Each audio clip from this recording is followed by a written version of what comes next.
Hello ladies and gents, Brad the Guitologist here with another riveting video for you. In this video we're gonna talk about what's inside this little box here. I'm not exactly sure if I remember what it is, so let's open it up and see. Okay, so inside the box. No, I'm just kidding. Inside the box, let's see what we have. It's packaged well. We wrapped it pretty well. Alright, this is an Ibanez pedal. So this is a new thing for the channel, right?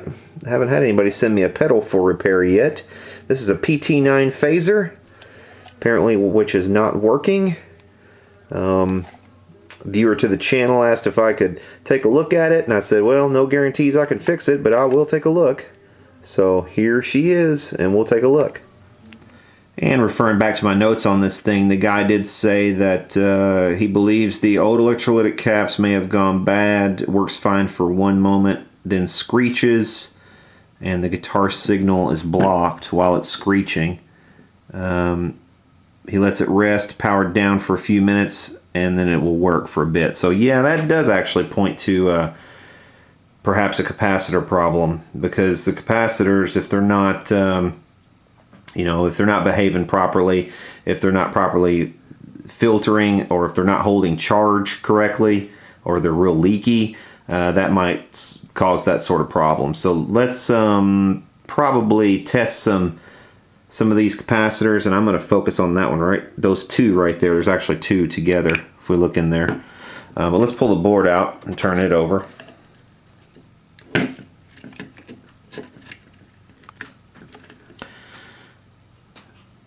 First thing we see there, we have three big chips on the board labeled 3403AD JRC 2007.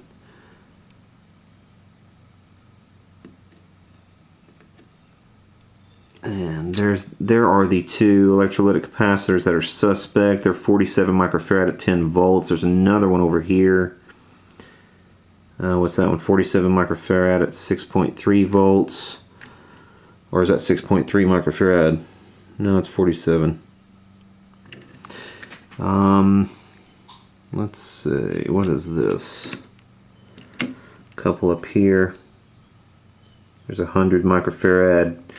This one was probably in the power supply, I would say. Yeah, maybe. See, that'll be the ground. And yeah, this one's in the power supply. So that one might be somewhat suspect.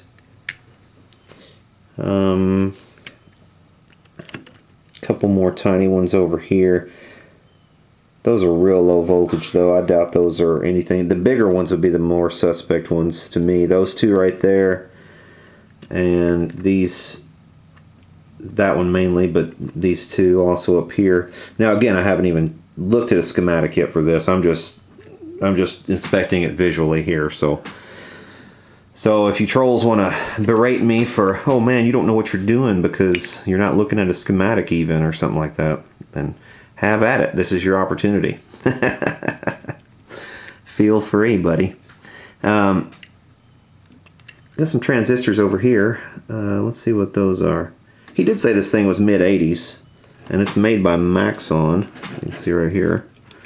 If this means anything to any of you pedal hounds. I know there are a lot of you collect these things.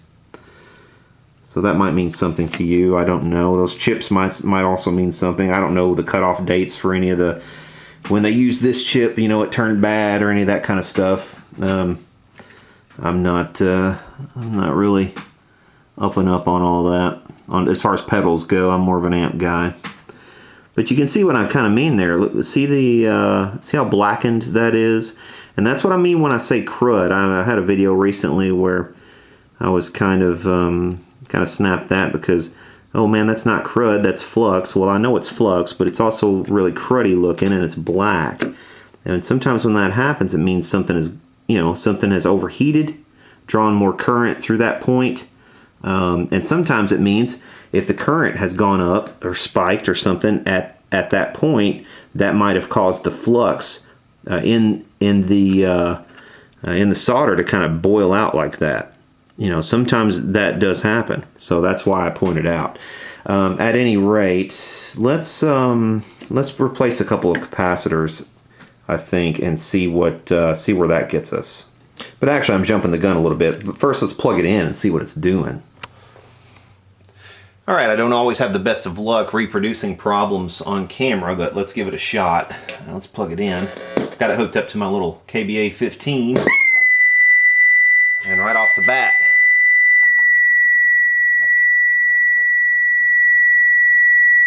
well, that's interesting. You notice even when I try to turn the unit off, it still screams at me. Watch that. Watch this. It's still screaming at me.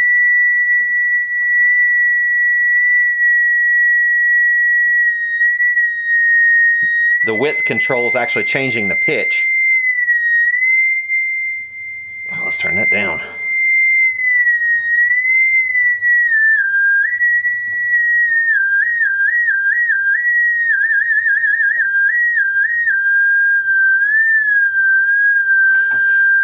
So anytime you have pedal issues, he probably already did try this, but I'm going to put a new battery in it and let's see what that does.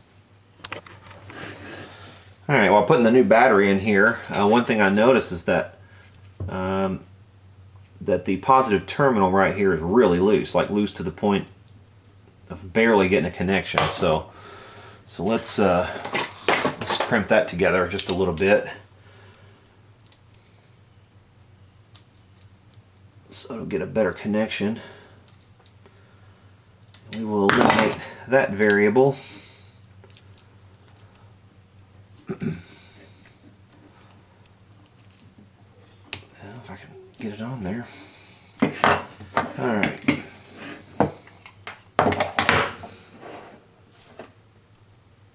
Okay, let's plug this thing back in.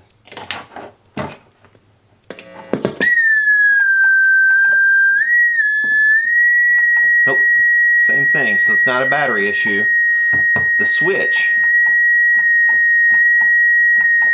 it also changes the note. Listen to the note.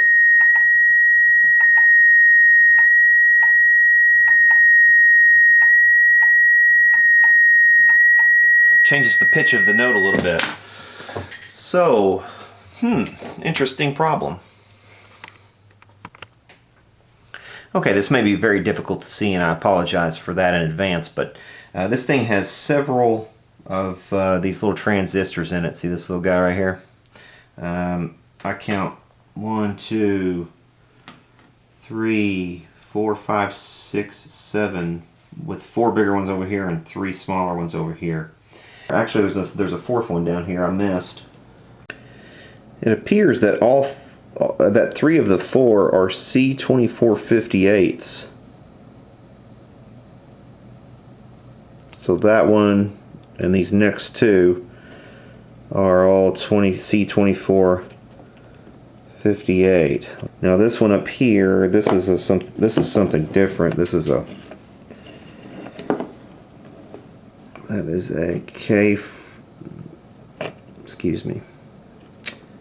K44. I've tested a lot of these capacitors in circuit, but I think I'm gonna pull out a couple of them, of the most suspect ones, and test them out of circuit. And while I have them out, maybe go ahead and replace them as well if they're questionable. All right, this is the little capacitor from that dark area on the board. This little area right here. And see what I mean? It's just discolored. It looks like something has gone on there, like some current has been drawn, spike has happened, something like that. I'm not even sure, again, what part of the circuit that's in, but that little guy, the leg just popped right off as I was bringing him out, so it's possible it was damaged. Alright, this is the website tonehome.de. This is a German website, I believe. .de is German, pretty sure. And this is an extremely cool website if you're into pedals, man. They've got manuals, schematics, they've got service manuals, pictures, original boxes, original information. Apparently the Ibanez PT-9 Phaser was produced between 1982 and 1984, as were, I think, all of the PT, or excuse me, all of the 9 series. Let's see, the list price on this was, what, 89 bucks, something like that. And they have very helpful information here, schematics, service manual, etc. Now the service manual for this thing, take a look at it, looks very helpful actually. This was a nice find, because this is going to get us to where we need to be. We have a block diagram that we can go through. It'll help us troubleshoot procedures for adjusting the FET biases, whatever. This service manual has a parts list, and it also has a troubleshooting flow diagram here. So if we're getting no output, it basically follows this. If we're getting no output, check the LED lamp. Is the LED lamp on? If yes, then follow the solid line. If no, then follow the dotted line. So if the LED lamp isn't on, battery, if the battery's good, then it's the battery checker, and it tells you exactly what to check for, what components to check. So this is going to be very helpful. So here's where we are. We have, let's see, do we have output? I guess we do have output. We just have no sweep. It's just not working properly. So I guess that would be no sweep. But I'll tell you what, let's follow it as if we had no output. So the LED is on. Power supply works. And it gives you some test points here. Let's see, circuit point 1, 2, 3, 4, 5. So it gives you points that you can test. And you can see if the voltages are correct at those parts of the circuit. So yeah, this is going to be very helpful. There's a diagram of the whole thing, front and back, and the schematic. And here, these little diagonals, these are the points where you're supposed to test. And they give you the voltages for each of these points and everything. So this is going to make it a hell of a lot easier. If only every manufacturer would make it this easy. Of course, now that I say it's easy, it's going to be hard as hell. But I was kind of poking around, doing some random voltage tests. I noticed there was no voltage at all on the positive lead for this cap, which makes no sense whatsoever. There should be some voltage there for this to be filtering. So, you know, something should be going on. So I looked at the schematic. Let's see. This thing is right there. Right there around pins 1 and 2 of one of the ICs. That's C122. It's this guy.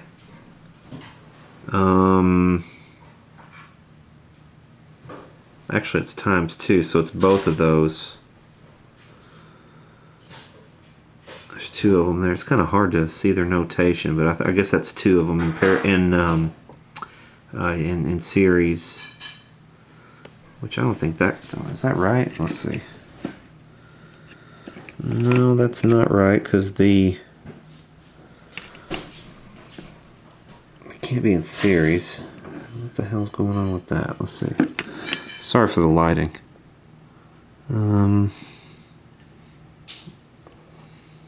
Yeah, they're not. They can't be in series because the positive end is out here on this one, and the positive end's out here on this one, and the 2 center points are tied together, so they're not in series. What does that mean then? C122 and 123. 47, I guess that's the 47 microfarad times 2.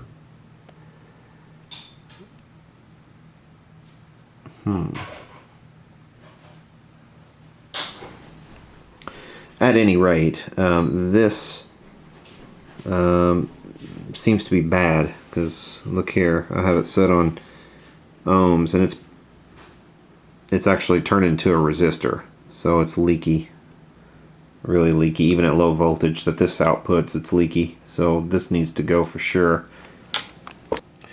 Alright, I've replaced a handful of capacitors in this thing, and particularly this one right here. That little 10 microfarad capacitor goes right over here beside the feedback control, right there. So that little feedback control, if this capacitor is bad, it will display these symptoms, which is you know, just a bunch of screaming, like we were seeing there. Even when the thing was turned off, it would scream. But now I've pretty much got it going. Let's see. Get some sound here.